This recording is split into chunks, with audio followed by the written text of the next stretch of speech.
Hi everyone, welcome to a special NASA IT Labs IT Heroes Showcase. My name is Jeff Doy, and I'm the Communications and Partnerships Coordinator for IT Labs. And I just want to make sure that people know that you can ask questions through the Q&A through Google Hangout. You can submit questions through the email that I'm posting right now, right below, or in the description on YouTube. So send your questions there. And so this week we have a special presentation from JPL about their work that they're doing. And I get to introduce James McClellan, who is the Johnson Space Center Chief Technology Officer, who will be introducing them to you. James, take it away. All right. Thank you, Jeff. IT Labs is a sponsor for these showcases, and it's a program within the Technology and Innovation Division in the Office of the Chief Information Officer, or the OCIO. We do an annual project call looking to fund projects to help make NASA IT better, and these showcases are a great way to start the discussion of sharing with the community all the different innovation work that's being done all the way across the agency. A couple of showcases ago, the conversation of paperless contracting was started with an IT Labs funded effort, and we're continuing that conversation today with the folks out at JPL who had their own effort underway. We'd love to hear what they say. Wayne Wong and Steve Simpson will share their work in bringing paperless contracting to JPL. Steve and Wayne, thanks for joining us today.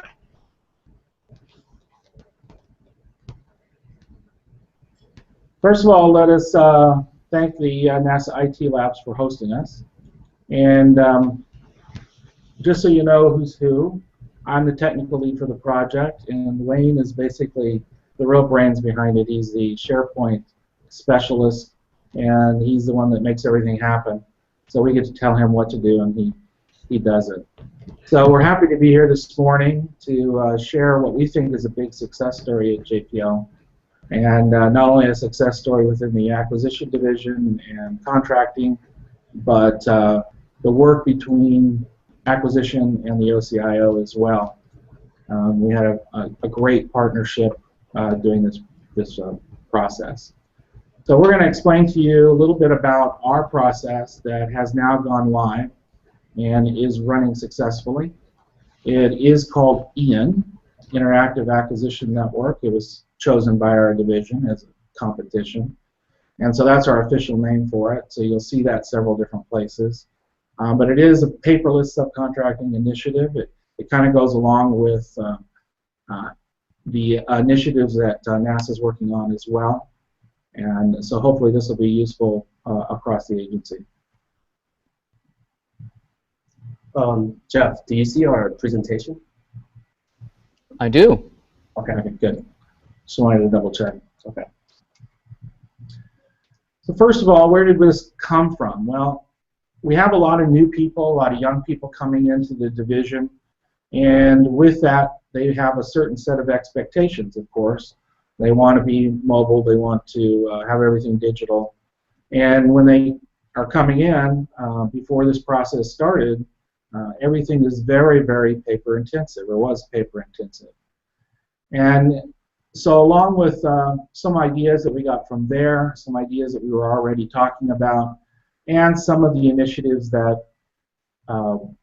we were already working on within the division as far as moving the division forward, we kind of arrived at a vision for this new project. And what we wanted to do was we wanted to take the entire procurement process and digitize it.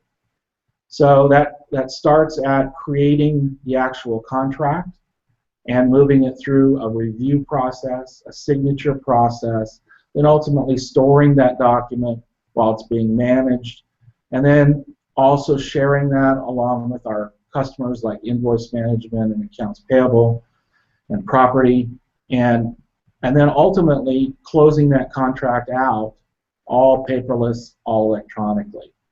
So this process does cover that entire life cycle of the contract.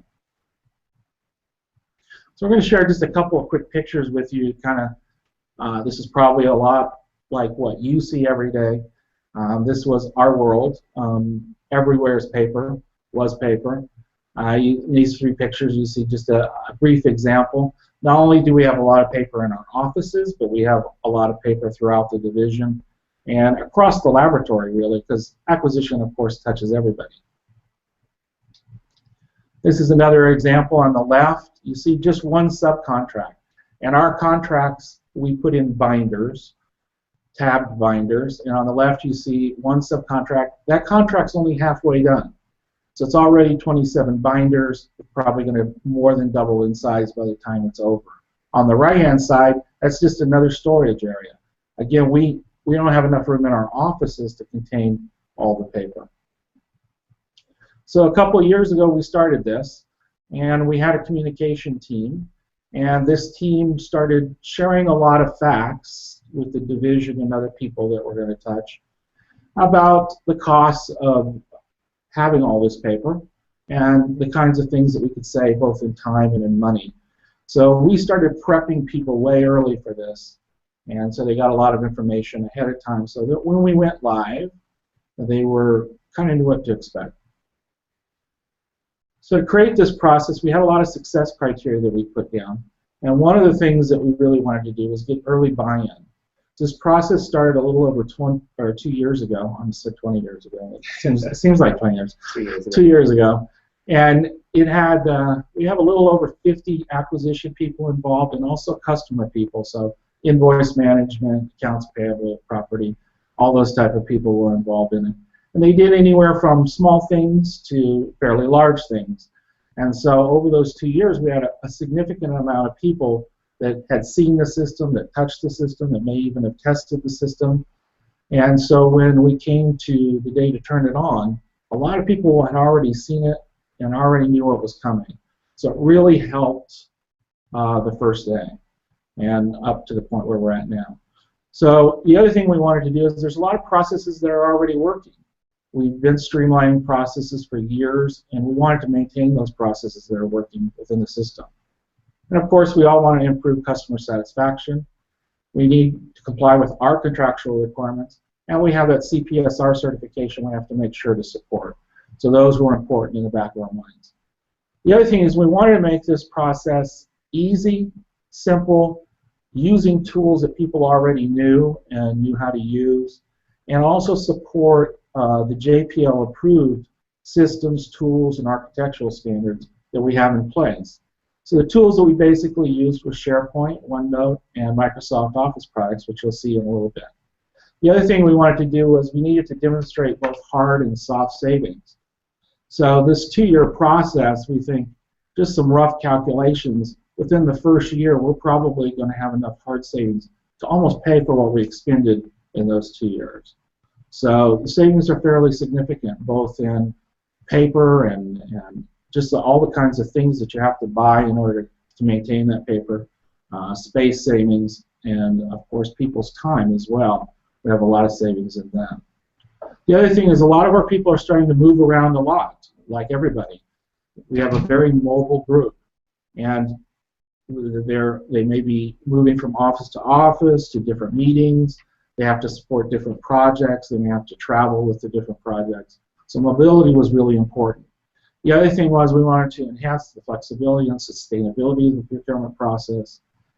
And we wanted to provide greater access to supplier data and other data that is somewhat hard to get before this. We also knew there was other things we wanted to add in the future, so we wanted to make sure and allow for that. And our document management was not so good when this started, and so this process helped us out quite a bit, and we've improved document management and business continuity.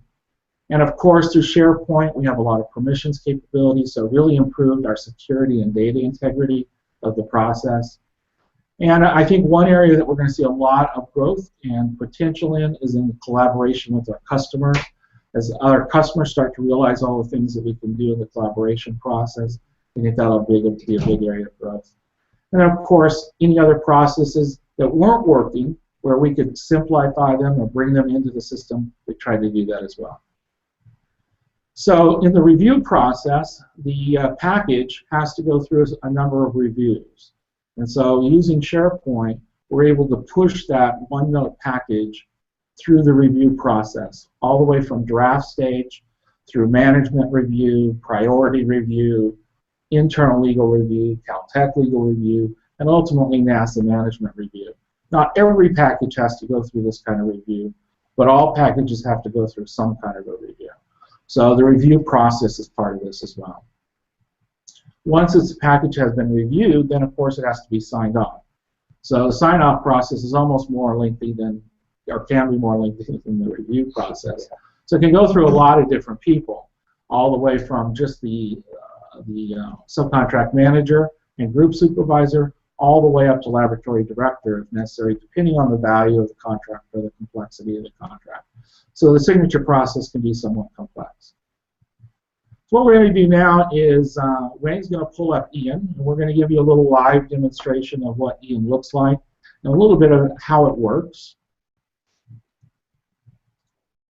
So I just got to the Ian system homepage, and from there, this is what Ian looks like. So Steve, why don't you just briefly go through all of the pages that we have here. So this is the homepage. This is what you see when you come in. And what you're looking at basically is a listing of all the subcontracts and purchase orders that a person would have. So this is where they would go to pull something up. And then when we want to go ahead and create a binder, we come in to create eBinder, and whether it's a subcontract or a purchase order. And then in our old system, the way that we organized our contracts was very successful. They were in binders. There was a checklist on top, paper checklist, that told you where everything was in that binder. It was all tabbed. So we wanted to try to replicate that as close as possible. And we think using OneNote, we basically replicated it exactly electronically. So we'll show you that in just a second. So we're going to go ahead and create an eBinder here. So we go ahead and select the, this time, electronic checklist, where you figure out the subcontract type. And then, of course, we enter in the name and the purchase order number or subcontract number.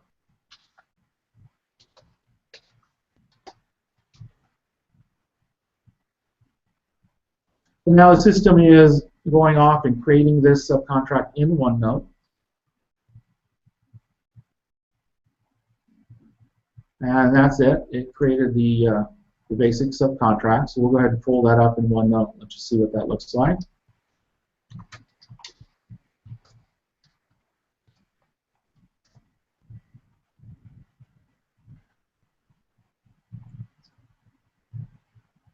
So what you're going to see here is a OneNote file, and each modification, each basic is a OneNote file. And what we start with is the file content checklist that you see in front of us. So this is what we used originally in paper that we've now put in an electronic format. So this is perfect for the OneNote file. This is what you start with. You check off the different forms or documents that need to be in this file. So it's kind of like a table of contents. And then once you've checked that off, over to the right, those are all the tabs where you can find all that information. So now what you do is you go ahead and pull that information directly from your area, and it's basically just drag and drop right into OneNote. So he's just going to drag that file and put it right into OneNote. So now that particular email authorization is now part of the contract file, filed under the appropriate tab. So we go ahead and fill out all those appropriate tabs depending on what they need. Yeah, what's good about using this process is a normal end user is using a OneNote application on their computer, but all the changes are actually saved and synced back to SharePoint. So we have a central place to actually store and documents and actually add version history as well. What's also nice about this is before, you know, if somebody wanted to see that contract, a supervisor, a manager or something, you know, they'd have to go pull that paper contract. Now they literally can just pull it up and view it online. Right. So that's really added a lot of capability to the process. So what I'm doing right now is I'm actually pulling up the contract that I just edited. And as you notice, I'm actually pulling in a browser. I don't actually need the OneNote or the Office suite to actually view a contract. And this is how our Caltech lawyer actually view a contract as well. It's nice because they don't need it on their computer. Right. It's all web-based, and so they can pull it up over the web. So it helps save us a lot of time of trying to set up their computers and work with them. So what we'll do now is we're going to create as a subcontract manager, we're finished constructing our subcontract, and now we're going to route it for internal review from our managers. So notice over here on the right, you've got the routing slip, and it tells you where we're at in the routing slip. We also have the workflow state. So at any point in time, you can see where that document sits in the process. Right. So we're going to create a, this is a web form of the route slip. It's one single form. Has the basic information that we filled out before. So for this purpose, I'm just going to fill out a basic. And I'm going to move forward to the review questions. So this is an area where we tell it, does it require review? Some packages, depending on dollar value or complexity, may not require review. Some may require not only a review, but a priority review if it's an expedite. So that requires a little additional review. So we can go ahead and put all that in this, and you can see as we go, it's basically building this review process.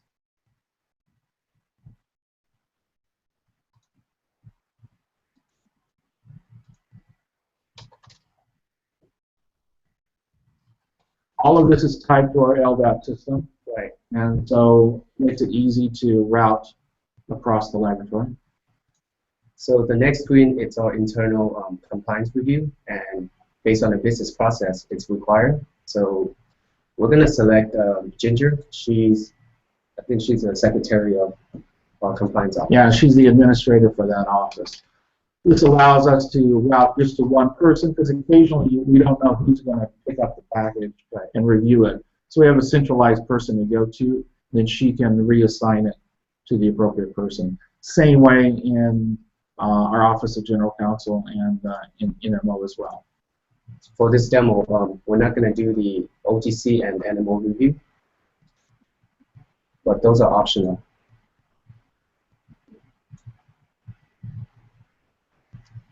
So we just submitted a route slip. In the background, what the system does is we want to kick off a workflow to actually initiate the review.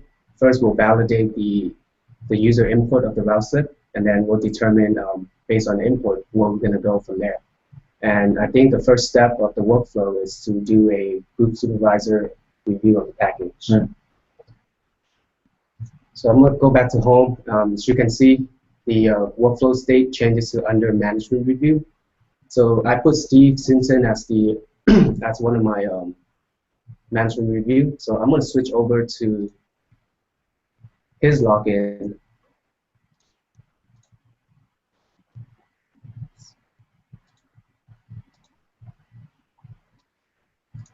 So this is Steve Simpson. He just logged in on the system, and if he goes to the e-notify, you can see that there's a management review is required with the package that we just created. And from here, Steve can view the package and then take actions on the package, whether it's going to approve it, return for rework, or conditional approve.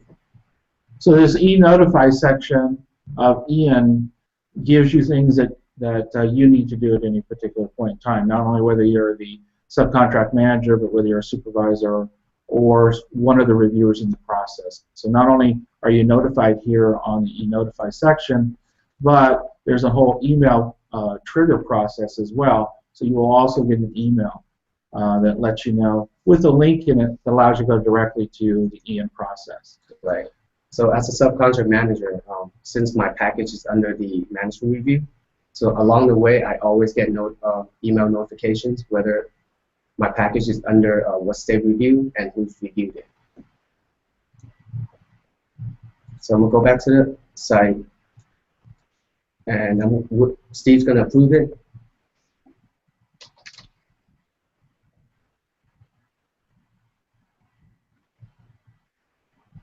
And so now we're back in e-notify. You can see that that now it's gone to the next step, and it would continue to go through the process as we go.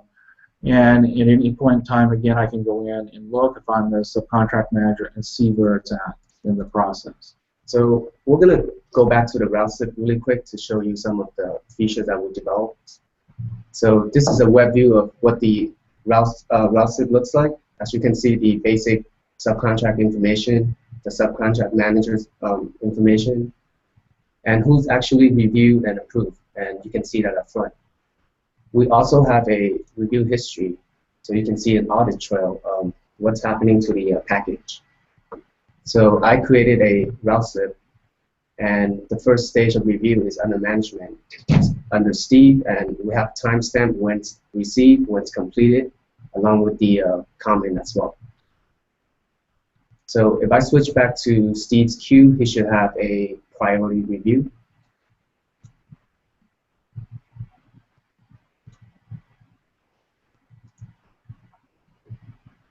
So same concept of the review cycle, but just different forms, different reviewer, and they all can access the same subcontract package as well.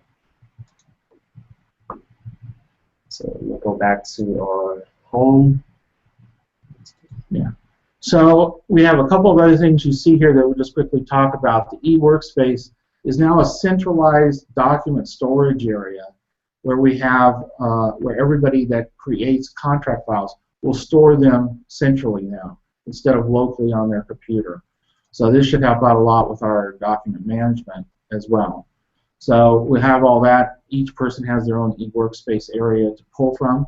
eShare is a place where we share certain documents with invoice management, property, and some other people.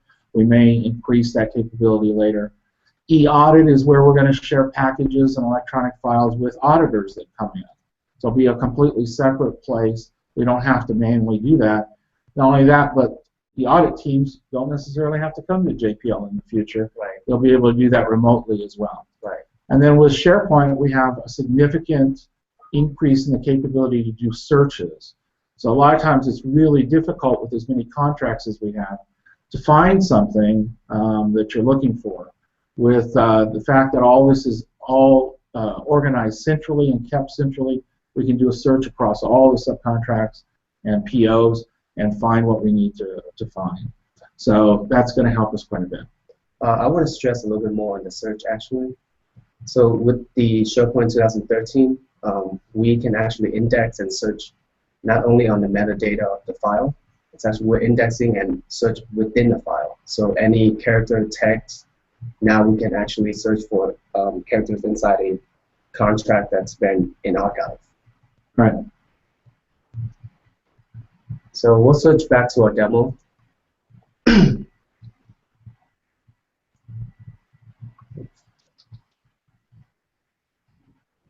So you see a glimpse of how we built and deployed the system and how Steve actually created a contract electronically, construct a contract, and route it for reviews. So we deployed this back in June 1st. It's been a month and a half, and I'd like to highlight some of the statistics that we have for about five weeks. Mm-hmm. So in eWorkspace, we have a little bit over 100,000 documents now. And in eShare, which is our invoice management group, we have about 65,000 files now, all migrated. So for about 5 weeks, we actually created over 1,000 electronic binders. And out of 1,000 of those electronic binders, over nearly 800 are actually routed through reviews. So that's a lot of documents, lots of file being worked on the system simultaneously by multiple subcontract managers. So out of body statistic, we're only actually using 90 gig of storage. So it's compared to the physical storage, it's relatively cheap. So how do we put the system together? We've been working with SharePoint for quite some time now. We're currently on the 2013 version. So we have done documents. SharePoint's really good at routing documents, single documents. But Steve and Marty did a good job at presenting a very IT technical challenge for us, which how do we create not just single files, a collection of files, especially how to deal with binders and cabinets full of binders, right? Right. So that's a challenging problem for our team, and it took us a few months to actually determine what tool and what framework to use, but ultimately we stuck with SharePoint 2013.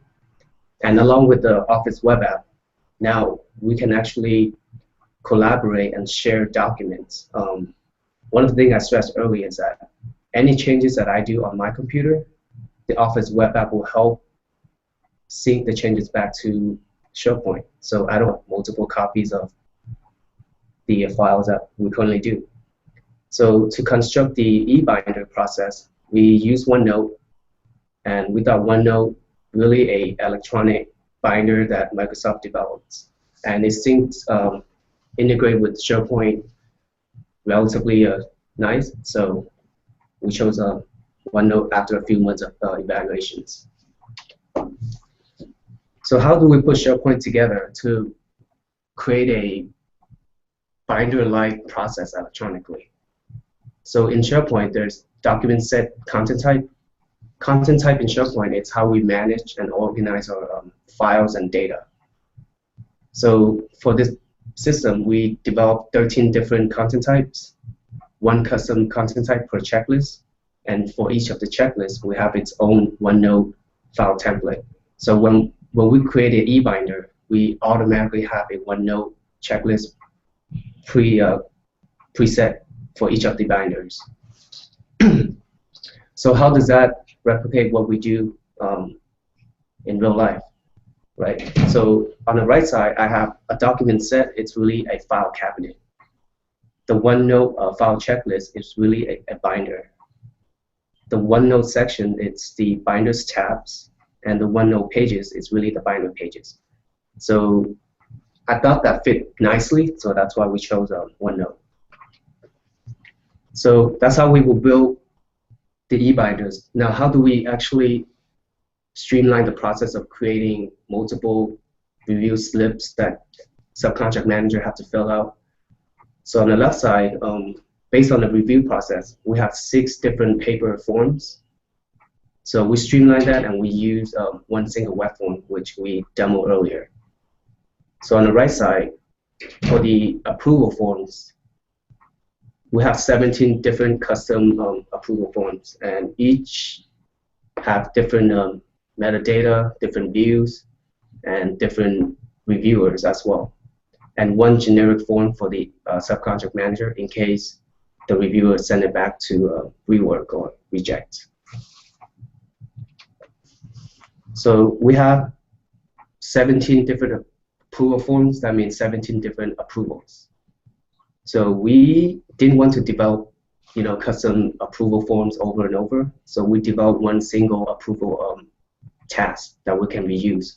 So the task is basically simple. When a workflow initiate a task for review, so we assign the reviewer with the review approval.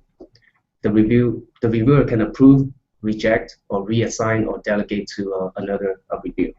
So once that's done, the workflow will know how to manage and go to the next stage. So I'm going to highlight some of the technical implementation overview. For this current system, these are the technologies that we use and develop the system. We developed the system on SharePoint 2013, Enterprise, Office web app for the integrations and collaborations of document. We use InfoPad 2013 heavily only because we know that we need to deliver a system to change a whole acquisition division. And this is for phase 1. And we needed a technology that we can make changes to the forms or to the workflow lifetime without actually schedule and deploy a solution that requires resets of a server. So that's why we chose InfoPad form, and it works out nicely so far. And I think Steve and the business team are really happy with that. So along with the workflow, we actually use a combination of the SharePoint 2013 and 10 workflows. So we're not done with our implementation. We're still working to streamline other business process. One of the big things that I like to highlight, which is the digital signature. So we chose Silanis as our solution for digital signature, and it's currently under our project pipeline. We will deploy a pilot solution by the end of this fiscal year in end of September. Yeah, and I might add here that we're hoping that this is not just a choice that we're making for acquisition and contracts. The plan is that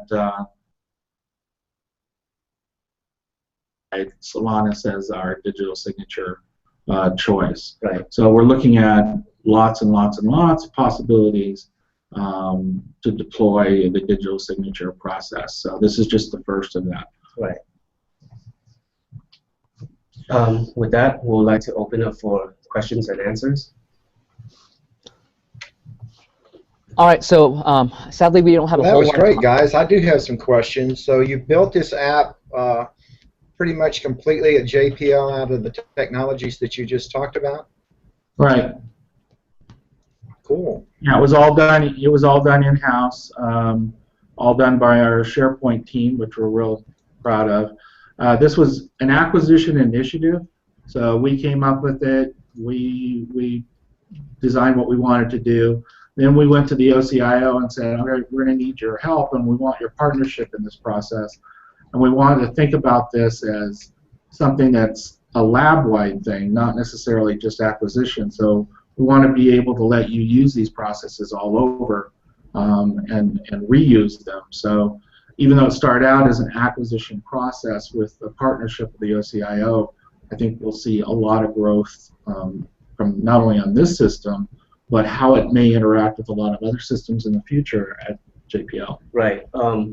I mean, the technology is there. I mean, the system we built, it's only for acquisitions, but doesn't mean that we can use the same process to build for other division as well. Yeah, and I might add also that even though we used a lot of people in this process as buy-in, the actual team, the core team of people that were doing the day-to-day work really were less than 10. And a lot of times, you know, you can count them on one hand. So it was a very small team, just a couple of SharePoint developers, Right. and a few acquisition people sitting around a table putting it together. So we're really pleased with how it came out. Okay. Great. Good job, guys. Thank you. All right, we don't have a whole lot of time left, so want to ask one question that was Jeff, we can't hear prompted. Oh, can you hear me? Yeah. Yes. Okay. So one question was, what in the requested functionality prompted using the SharePoint 2013 and 2010 workflows? Initially, when we first started the project, SharePoint 2013 barely came out, and it takes some time to actually build the servers, the hosting infrastructure. So our plan was to use 2010, but I thought about it. If we build in 2010, we eventually have to migrate to 2013 anyway. So might as well just build that in 2013. So with the 2010 workflow, the changes for the workflow in 2013 is actually a separate installation. It's not actually part of the SharePoint foundation. So you actually install it next to the SharePoint. And SharePoint 2013 actually don't have an approval workflow. So you still have to use the 2010 to do the approval workflows. Gotcha. All right. That's great. Thanks, guys. So there's lots of other questions that we're not going to have time for, but what I'll do is I'll introduce everyone through email and get those addressed. So please continue to have a dialogue with Wayne and Steve for some great work. Gentlemen, thank you so much for your time and sharing with us this week. And everyone have a good day. Thank you, everyone. Bye. Bye-bye.